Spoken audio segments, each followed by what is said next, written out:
Okay, why don't we go ahead and get started? I think we'll have a few more people joining us, but in the interest of time, why don't we go ahead and move forward? So aloha and hafa adai to each of you attending from Hawaii, Guam, or the mainland. My name is Al Ogata, and I'm President and CEO of Cyber Hawaii. Cyber Hawaii is a nonprofit, information sharing, and workforce development organization that focuses on improving cyber resiliency in Hawaii's small and mid-sized businesses, as well as within the community as a whole. We're supported by the state of Hawaii, the University of Hawaii, many private sector businesses, and through partnerships with many agencies in Hawaii at the federal and state level. It's my pleasure to welcome you to the 2024 Fortify Cybersecurity Educational Series. This series is brought to you through a partnership between Cyber Hawaii, the Cybersecurity and Infrastructure Security Agency, or CISA, and the FBI. It is supported through a grant from the Hawaii Department of Business, Economic Development, and Tourism. Today's webinar, missed the slide. Today's webinar will focus on encryption. The risk of data theft requires the use of AES level encryption for valuable data, whether it's at rest or in transit. Various types of encryptions are available today in both hardware and software forms, and it's important for businesses to know how these work and what options they have for implementing them. In today's webinar, you'll learn about what data encryption is, how modern data encryption works, and why some types of encryptions are better than others, among other things. Questions should be entered into the chat window as you think of them, and they'll be read at pauses in the presentation or at the end. This presentation is also being recorded, and the recording will be available on the Cyber Hawaii website in a few days. In addition, the presenter has agreed that you can contact him after today's presentation should you have any questions or need his assistance. His email address will appear during the presentation. During the presentation, you're requested to remain on mute unless asking questions during designated Q&A sections. Your presenter for today is J.R. Lilo.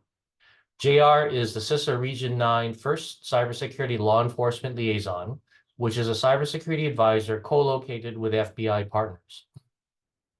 JR retired from active duty in the Air Force as Master Sergeant E7 after 23 years of service. He worked as an exploitation analyst and cyber intelligence analyst for the NSA Texas.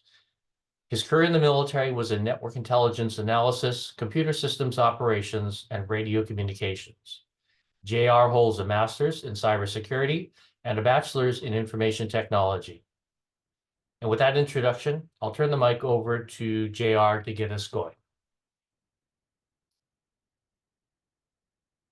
Okay, so it's all yours, JR. You can go ahead and share your slides.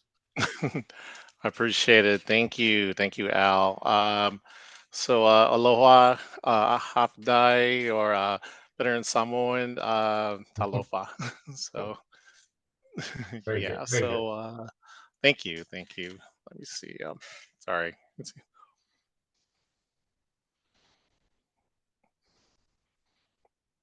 Okay. Yes, Yes. looks good.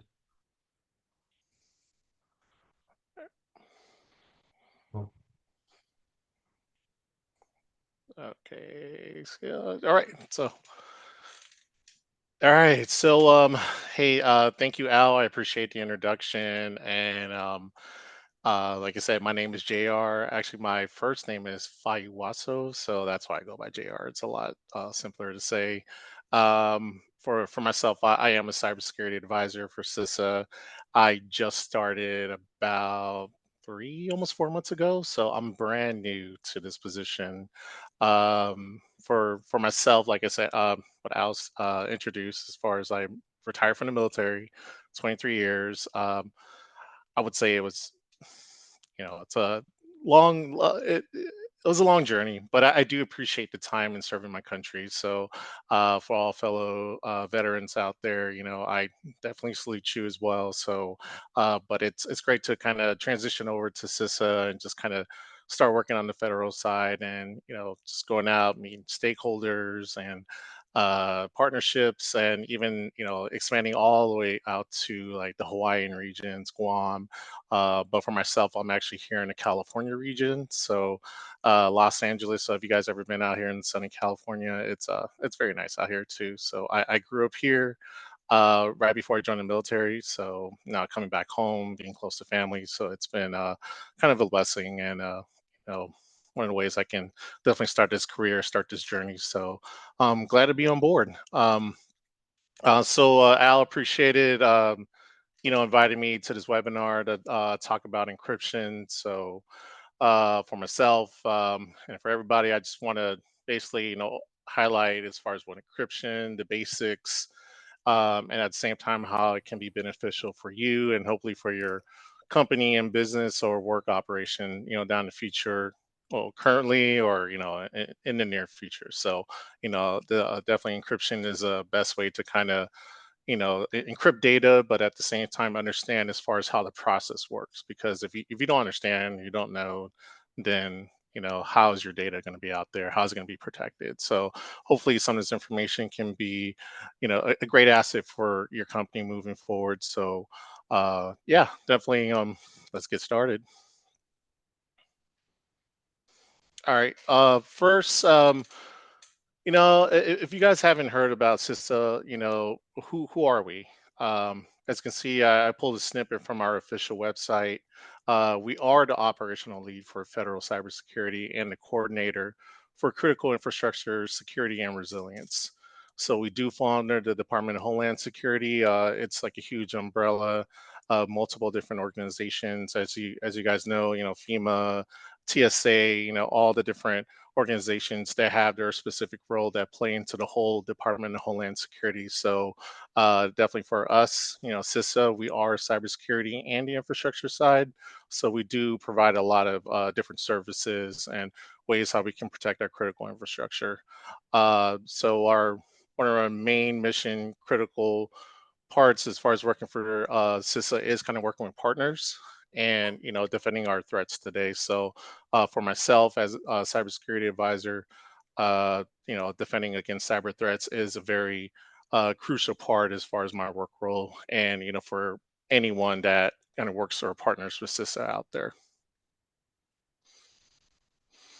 All right, so getting into encryption, what is encryption?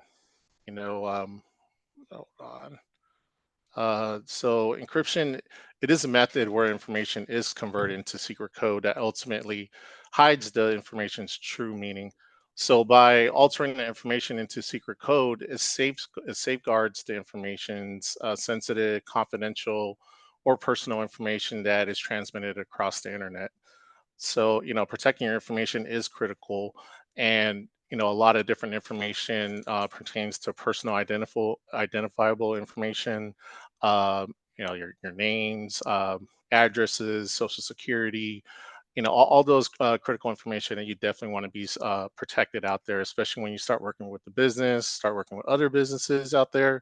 There's ways that obviously where businesses are trying to protect their data, but at the same time they're incorporating a lot of encryption techniques to ensure their data is protected. So when you're signing a document, or ways to kind of transmit that information via email, or just a simple text message out there, there you knowing the different encryption data types will definitely help protect against that. So you got attackers, sophisticated attackers out there who are always trying to grab this information, figure out, how they can not only use this information, but obviously for their malicious means. So, why is it important? It's critical for data privacy and security. So, as you can see, I listed four essential functions: confidentiality, authentication, integrity, non-repudiation. So for confidentiality, you want to ensure that your data is obviously being protected. It's confidential in the way that you're securing your data. And then for authentication, you want to make sure you're enabling authentication protocols and processes, not only for encrypting data but decrypting that data as well. For integrity or the authenticity of the data, you want to ensure there's no tampering with the data. So when your data is actually getting transmitted across, you want to make sure that you're sending the original validated data over the pretty much the internet or whatever connection that you ever have. So for non-repudiation, which refers to the insurance that someone cannot deny the validity of the data. So, one examples for non-repudiation is to guarantee, a message transmission between both parties, and they use a digital signature and or any encryption method. Okay, hold on. So how does encryption work? Um, so basically, it's a mathematical equation. It involves cryptographic keys, uh, ways, these cryptographic keys are essential as far as during the encryption and decryption process. So, for the image, it shows an illustration of how encryption works. So as you can see, there are two hello messages on both ends. These messages are represented by two users. So the one on the left, uh, has that hello message. So that hello message is unencrypted plain text. And then there's that encryption key. So that encryption key obviously will encrypt that data to ensure that that hello message doesn't get transmitted as a hello across the internet. So that encryption key becomes that encrypted ciphertext. As you can see, hello changes from random different numerical, alphanumerical numbers or letters. And then once it reaches that intended recipient, obviously there's a decryption key to ensure that it decrypts that encrypted ciphertext into that decrypted plain text messages. So it's a process, very simple, but with that mathematical equation involving those cryptographic keys, it's important to ensure that hello is not intercepted and read by attackers out there as hello. So once they get it, they can see it's an encrypted ciphertext. With all these different uh, random numbers, letters. So it's, a way to kind of protect your information.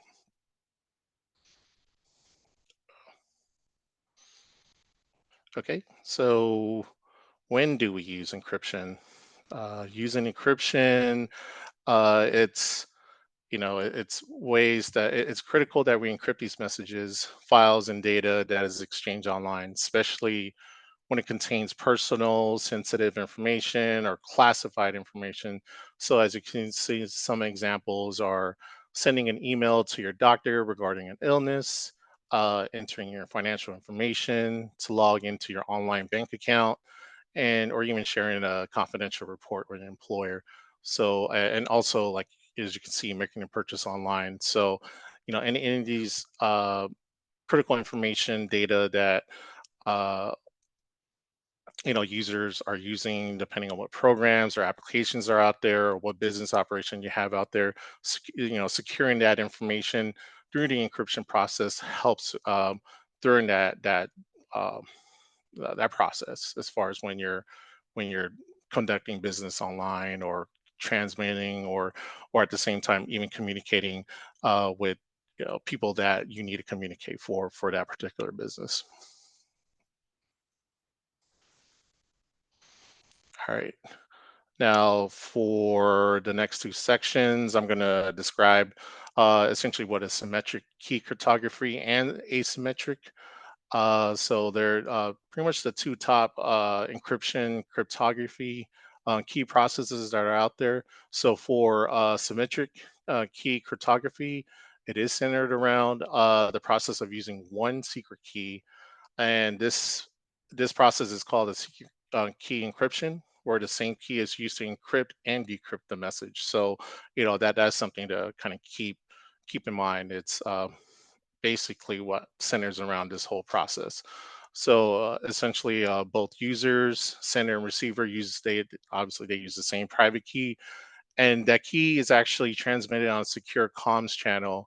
And the secure key exchange method, that actually is called the Diffie-Hellman key agreement.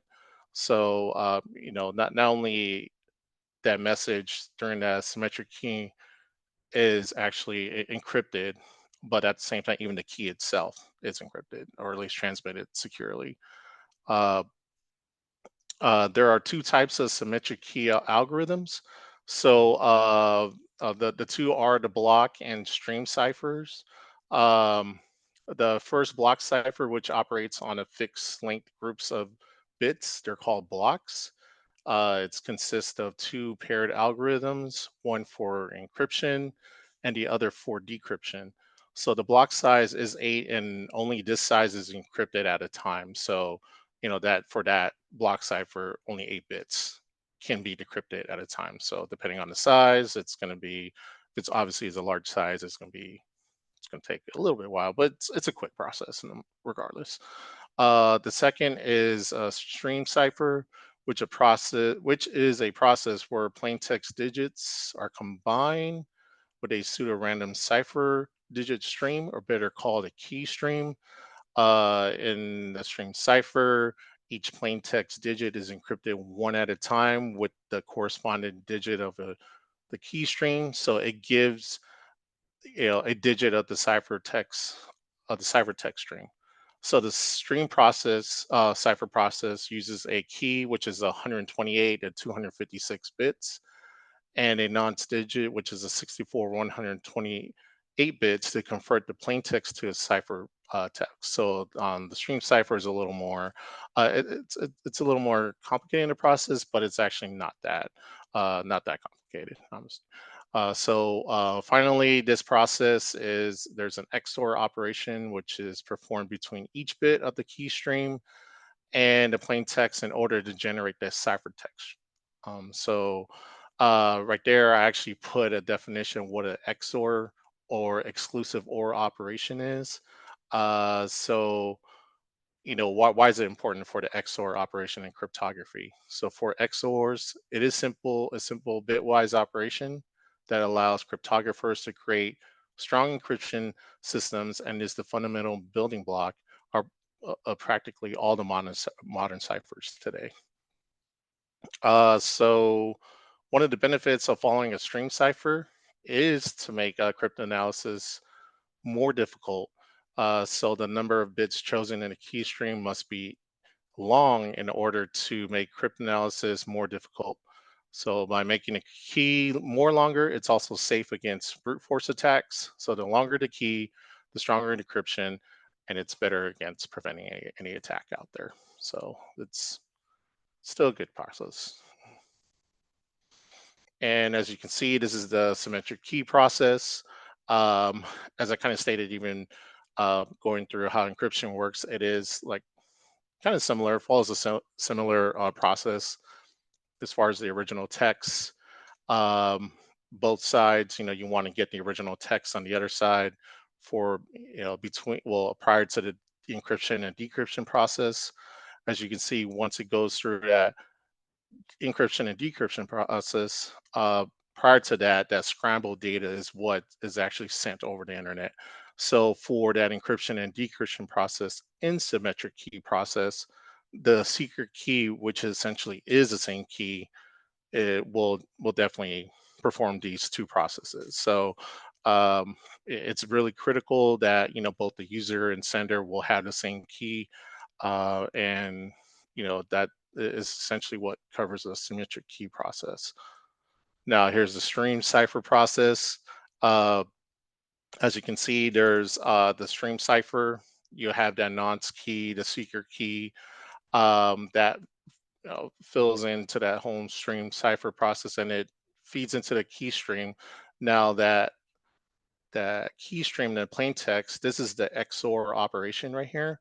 So when that gets fed into the plain text gets fed into the key stream, the XOR process, this is what spits out the actual ciphertext. So this is what is actually being sent over the internet process. So it's much more secure process. And it kind of just generates that long string, but it kind of helps with preventing attacks, or at least once you get that actual plain text, they'll see that that stream cipher process, and it makes it difficult for them to break through. So longer the better, much more secure.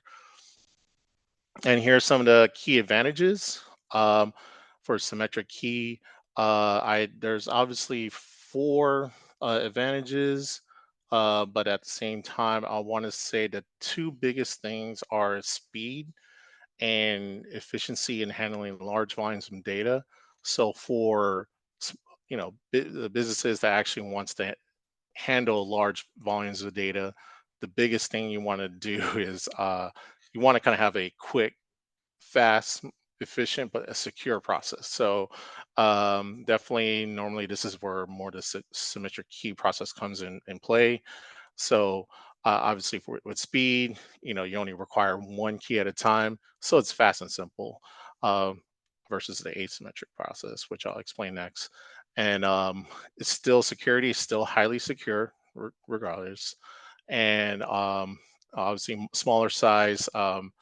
The symmetric key ciphers are smaller in size, but it's definitely quick in encrypting and decrypting data. So that, like I said, speed and handling large amounts of data. All right. Let's see. All right. Next, we have the asymmetric cryptography process. So for this process is actually it's known as public key cryptography. So it is a type of encryption that uses a pair of keys to encrypt and decrypt data. The pair of keys include a public key, which can be shared with anyone, and a private key, which is kept secret by the owner. So in asymmetric encryption, the sender uses the recipient's public key to encrypt the data, and the recipient actually uses that private key to decrypt the data. So this approach, it allows for more secure communications compared to the symmetric key process. Uh, not that it's actually not secure, but this one, it provides more layer of a security, and obviously to secure communications between two parties without both parties needing to have the same key. So that's a difference. You got two different keys, the asymmetric, and then you got the symmetric where it's using the same secret key. So that's basically the two differences between both processes. And this is the asymmetric encryption process. As you can see, the content, which is used by the sender, it goes to the encryption process, and usually that's used to encrypt with the public key, and that kind of turns into that jumbled ciphertext when it transmits across the internet. And then when it reaches the intended recipient, the secret key is what it's used to decrypt the process. So obviously, starting from here, the user, and then it goes through this encryption process using the public key, and then the recipient must have the secret key to actually decrypt it. So if they don't have the secret key, it makes it harder for them to actually read the intended message from the sender. So it's instead of having the same key, you got that public key and a secret key. So that's the, basically the difference between both processes. All right, and here's some of the advantages we have for asymmetric process. Um, so some of the advantages, one of the main advantages is that it eliminates the need for obviously the exchange of the secret keys, which can be a challenging process, especially when communicating with multiple parties. It provides a higher level of security compared to symmetric encryption, and it makes it harder for attackers to gain leverage on just obtaining one key. Uh, Authentication, which is a key component for verifying which key, a public key the receiver obtains, helps with decrypting the correct message from the sender. The non-repudiation is similar in authentication, as the sender's message is sent and not tampered with. And then there's no need to distribute the secure keys for authentication. The receiver will use the public key to decrypt the intended message. And the last is the versatility, which is used for multiple different applications, such as secure mail and online banking transactions. All right, now we're just going to shift gears, getting to the hashing algorithms. So, what is it? What is hashing? One of the bases is to create the message where user determines what should be hash. Also, choosing the type. Dozens of hashing algorithms exist, and the user must decide which works best for that message. And then, obviously, when they enter the message, the user taps out the message into a computer running the algorithm. So from there, you start to hash. The system transform the message, which might be of any length to a predetermined bit size. Typically, programs break the messages into a series of equal size blocks, and each one is compressed in sequence. So another function of hashing is store and share.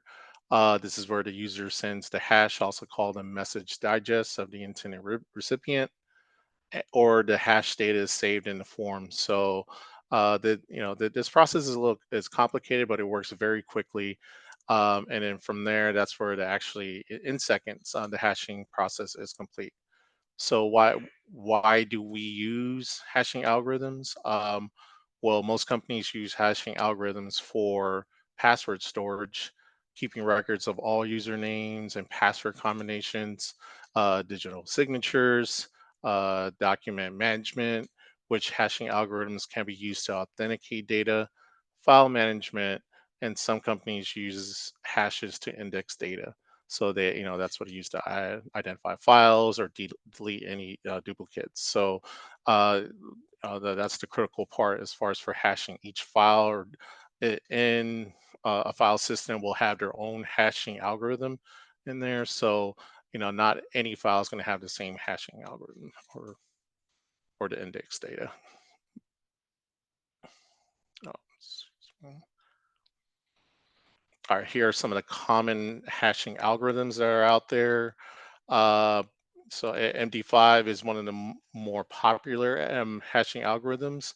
That's definitely still in use today. MD5 is a cryptographic hash function algorithm that takes the message as an input of any length and changes it into a fixed length message of 16 bytes. So the MD5 algorithm, MD5 stands for the message digest algorithm. So for some of the common uses for MD5 includes for file authentication in a web application. It is used for security purposes to secure passwords for users. And lastly, we can store a password in 128 bits format. Um, Second part, you got SHA SHA-256 hashing. It converts text of any length to an almost unique alphanumeric string of 256 bits. Uh, SHA-256 is used for cryptographic security. This hashing algorithm is considered extremely secure as it produces hash values that are irreversible and unique. So for this algorithm, actually it was developed by NSA. So um, today it's actually considered, I want to say, the most strongest hashing algorithm out there, or if not the strongest one out there. Um, so before I go into my next slide, does anyone have any questions?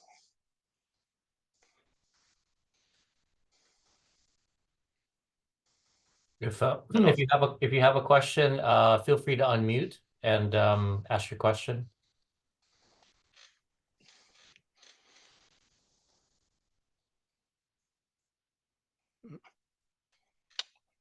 And if you don't, we could save some questions for later, or you can just type it in, and then we can definitely answer it later on.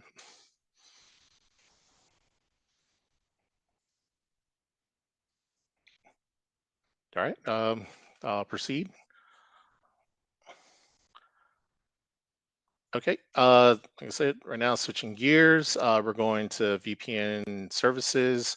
So VPN, stands for the Virtual Private Network, it's an encrypted connection over the internet from a device to a network.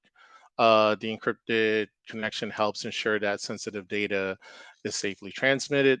It prevents unauthorized people from eavesdropping on the traffic, and it allows the user to conduct work remotely.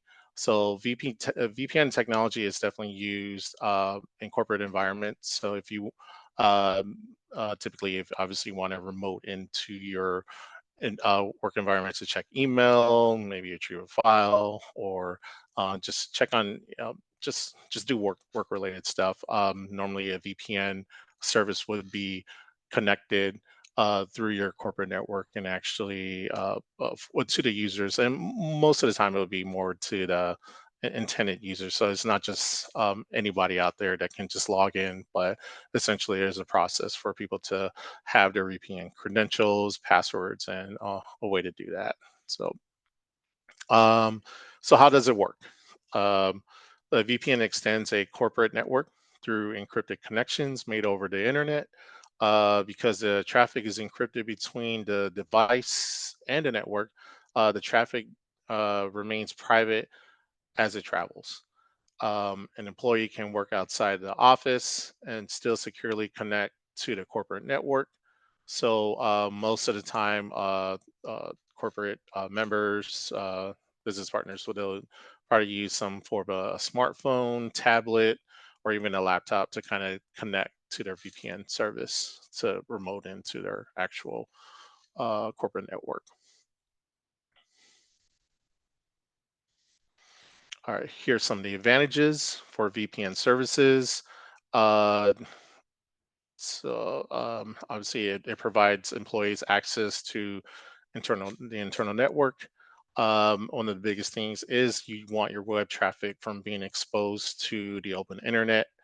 And obviously, with encryption, provides end-to-end encryption for every device remoting into the company's network, and secure remote access to a remote network over the internet. Um, some of the other advantages includes reduced costs for dedicated communication lines, and most importantly, like I said, it encrypts the data and mass IP addresses, leaving the user's browsing history and location untraceable. So it's great for anonymity. Sorry, I can't pronounce. So being remain anonymous. So anonymous and privacy. That's definitely the key part and advantage for a virtual private network. What's that? uh, sorry, I just. All right. Yeah, yeah. I think you can go ahead, JR. So for the laughing. No, there you go. Okay. Let's see. Okay. Next, we're going to talk about DNS encryption. So for DNS, what is it? Um, it's abbreviated for domain name service, and for DNS, that's essentially the phone book system of the internet. It translates domain names such as xyz.com, human readable queries that into human readable queries we type into browsers, and it translates into numerical IP addresses where such as your IP address or even the IP version 6. So that's what computers normally read versus what we read. So DNS helps with that process, just translates between google.com versus one 10.10.10 or so. Um, for DNS encryption, it works by converting plain text DNS information into an encrypted version that only two parties engage in the exchange of data, which is the DNS client, um, your browser or network devices, and the DNS resolver, which can obviously decipher. Now, there are two types of DNS encryptions. The first one is DNS over TLS, or better known as DOT. In this type of DNS encryption, the DNS resolver server authenticates itself to the client device through a certificate, ensuring that no third party can impersonate the server. So this authentication process guarantees the integrity and confidentiality of DNS traffic. So the main purpose is to enhance user privacy, and security, and obviously by preventing man-in-the-middle attacks, which can be prone to um, compromise or eavesdropping on DNS traffic. The second one is DNS over HTTPS or DNS secure, uh, which is another protocol designed to make DNS queries more secure. So unlike DNS over TLS, DNS secure or DNS over HTTPS, excuse me, utilizes port 443, or which is HTTPS connections. It allows for DOH clients and resolvers to connect to a DOH server that hosts a query endpoint. So DOH actually relies on TLS for encryption. So that's pretty key right there. And however, it since it operates over HTTPS, it seamlessly integrates with existing web infrastructure. So this makes it less noticeable and potentially harder to block or filter in restricted environments. So there are a few risks of unencrypted DNS, which is there's packet interception, which most of the time DNS queries are sent without encryption. um, ID guessing and query prediction, chaining, which involves attackers querying for domain names under their control, but appending the target uh, domain as a suffix. So, and also denial of service, which an attacker can overwhelm a DNS server with a high number of queries. So, without having DNS encryption, unencrypted DNS, you're prone to those type of attacks. But for some of the benefits for DNS encryption, there are a few advantages such as financial protection. That's where the impact of DNS attacks actually average around 1 million per incident, and that's actually dollar value in 2023. So, and also uh, enhance security against sophisticated attacks, integrity, confidentiality of DNS data, and a proactive defense strategy against DNS attacks. So, definitely a lot of great advantages for having DNS encryption.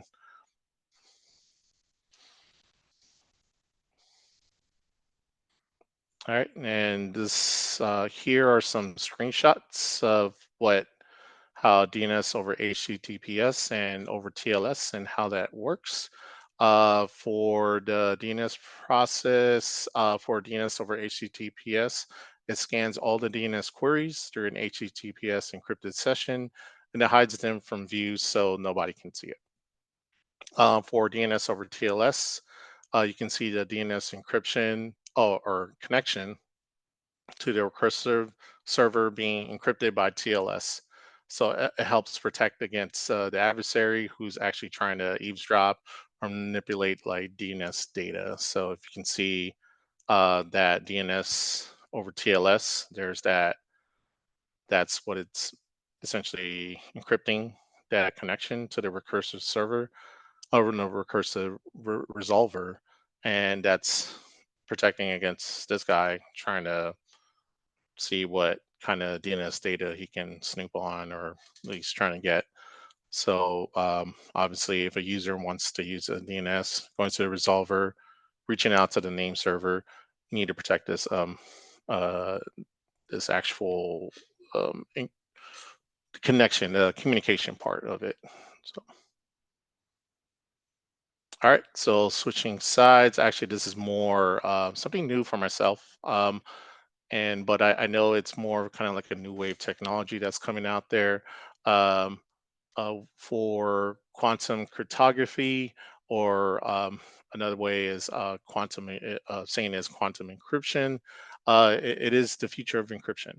So there are two major methodologies of quantum encryption.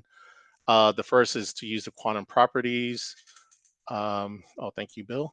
Um, of light sent on dedicated fiber optic channels to establish key agreement between two communicating parties. Uh, the second methodology is to use true uncertainty of quantum measurements to generate a large pool of cloud accessible random numbers. which are uniquely combined in software at the endpoints to essentially create those cryptography keys. And the key for this for quantum cryptography is randomness. Um, so as quantum measurements are unknowable, which make it a perfect source for random numbers for encryption. So random, the more the random, harder it is to break the encryption. So in quantum encryption, the mathematics of cryptography for leveraging basically they're using physics of quantum mechanics to make it an unpredictable to make unpredictable crypto keys. Um, so one of the examples I wanted to pretty much explain from based on IBM's website about quantum encryption, or basically to understand quantum key distribution, is to imagine two people, Alice and Bob, who need to establish a secure connection.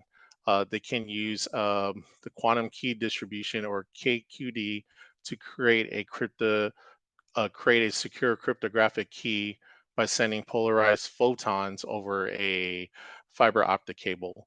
But I'll actually kind of show that in the next slide.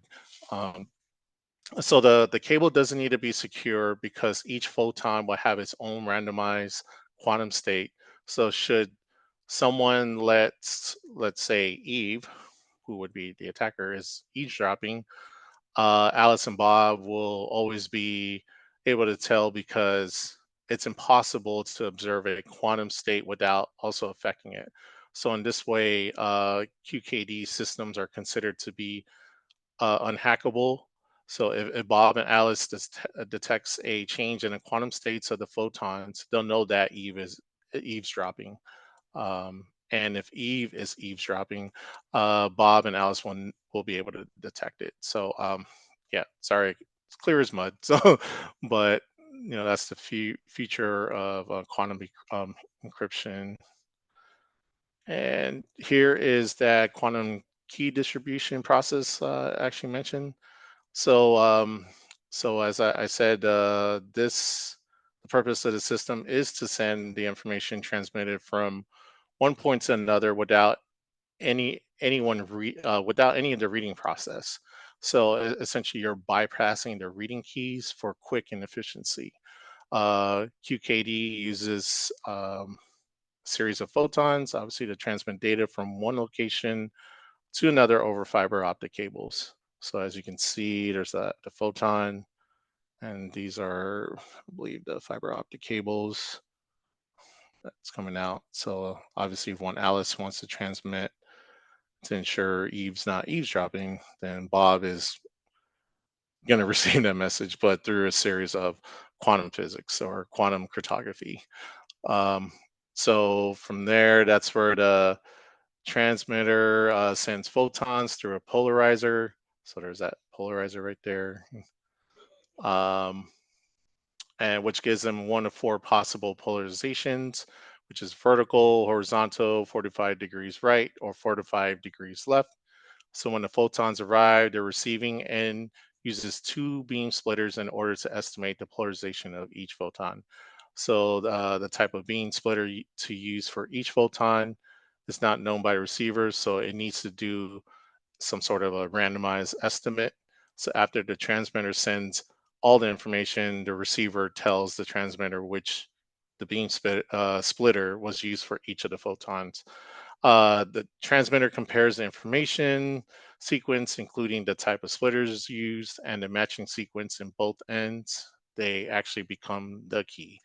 So if a third party tries to read a sequence, the photon state will change, and the change is detected in endpoints. So thus, obviously, prevent the attacker from actually detecting it. And as the quantum now, for quantum computing, as the market grows, the encryption process should continue to evolve from traditional encryption approaches, and then hopefully in the future will become quantum encryption. So, as you can see, actually, Bill posted some information about the post cryptography, the process. So, if you want to educate yourselves and actually kind of understand more of the process, I know it's a little more somewhat in the weeds, but this is essentially how the quantum cryptography works. Um, So here's some of the key advantages for quantum computing for businesses. So, obviously for future, it'll help to optimize investment strategies, overall improving encryption, solves problems faster. So with quantum computing, one of the best things about it is to kind of help solve, um, traditional ways to how um, problems can be solved in more of a quicker fashion. Um, and then obviously it offers answers to critical businesses more in a faster, quicker means. And then obviously with uh, solutions, it will be more feasible with today's technology. So, like I said, just can more educate yourself, kind of see how quantum encryption will be more in the near future for quantum computing, and hopefully you'll kind of understand it better, especially when we start to transition into that encryption process or even quantum computing. And that is my presentation. So, as you can see, that is my information right there. Here's my email, my work cell, um, and if you guys want to, you can connect with me, send me any kind of messages or any questions. You can just let me know. I'm available anytime. Obviously, I can definitely always be flexible with the Hawaii, Guam, or any other island time out there. So, uh, yes. Other than that, does the audience have any questions? Say JR, I did get one question from the What's up? audience. Yeah. Adam had a question. He says, often you hear about the need to back up and protect keys. Uh, can you comment about this from CISA's standpoint? Do you need to back up both public and private keys? Where can a person find them? And is there a best practice regarding backing up and securing keys? Now for the backup process, I can, if you can, you can send me the information, and I actually can, I can give you a better, more clear answer. But what upfront, I would say yes. Backup your keys would be more sufficient. Um, I want to say with I know with keys, especially when it comes to securing those keys, there should be more of a kind of like an end date or a turnover date on that. But as far as actually going through the whole backup process, I can actually get more information on that just to ensure I can provide much more clarity on it. And then if you can, just send me your information, and I'll do the research and I'll let you know, especially for uh, what we hear at CISA and how we deal with actual cryptography keys. Okay. Sounds good. I'll send you Adam's information after we're done. Okay. Okay, Very sounds good. good. Very good. Anyone else have any questions for today?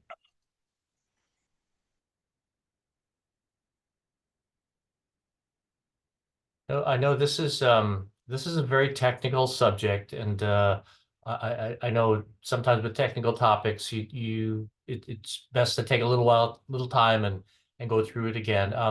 As I mentioned, we will be posting the slides, so you'll have the option to take another look at what JR presented, and then if you do have any questions later, you can ask him.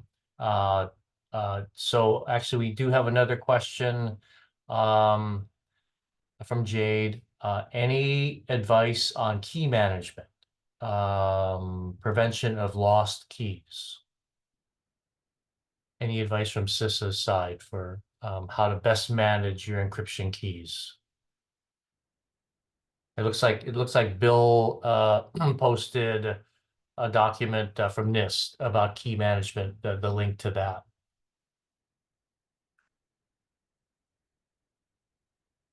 JR, you're on mute. Oh, Yes, I can also on top of bills. I can also send you more information on. Uh,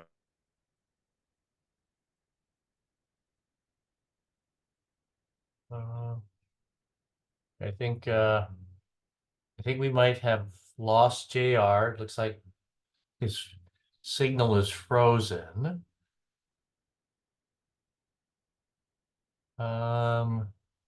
So let's see. Let me let me just go to the slides I've got. We're near the end um, of our presentation.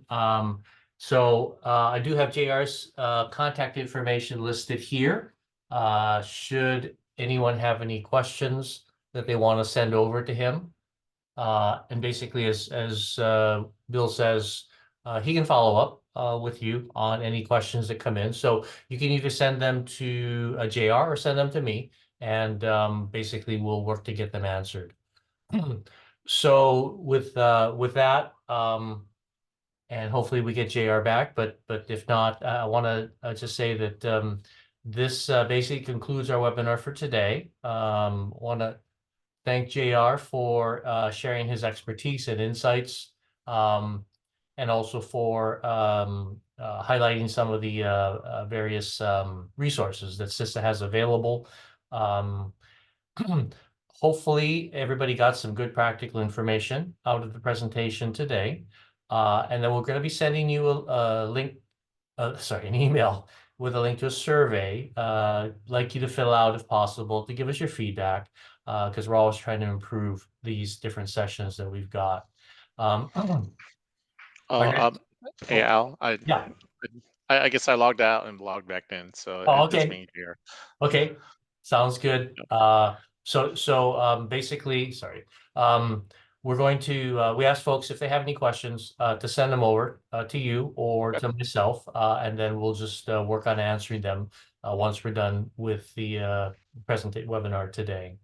Um, Okay. but yeah, I mean, you did a great job.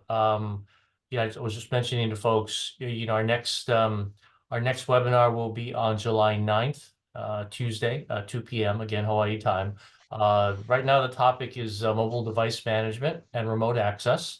We are looking at possibly switching that to a presentation from some of CISA's experts who are working on a Secure by Design initiative. Some of you may have heard of that, but it's the kind of thing that we want to get shared on a wider basis, given the proliferation of living off the land attack techniques that are being used against major security vendors. So the information on registering for that webinar will be on the Cyber Hawaii website shortly, and we will have effectively webinars continuing throughout the rest of the year on a monthly basis. I did want to mention that we have the Hawaii Cybersecurity Conference coming up. It's a day and a half conference. The first day will be at UH Manoa. The second half day will be at UH West Oahu. And if you haven't heard of it, you can check out our website to get more information and to register. The conference is no charge, it's free, and it will feature information from a variety of federal agencies, including CISA and the FBI, to bring you up to speed on some of the current cyber threats and what you can do about them. So with that, I will thank you for your time and attention, and thank you for attending today, and wish you a great rest of the day and a great rest of the week. Thank you very much. Thank you. Have a good day.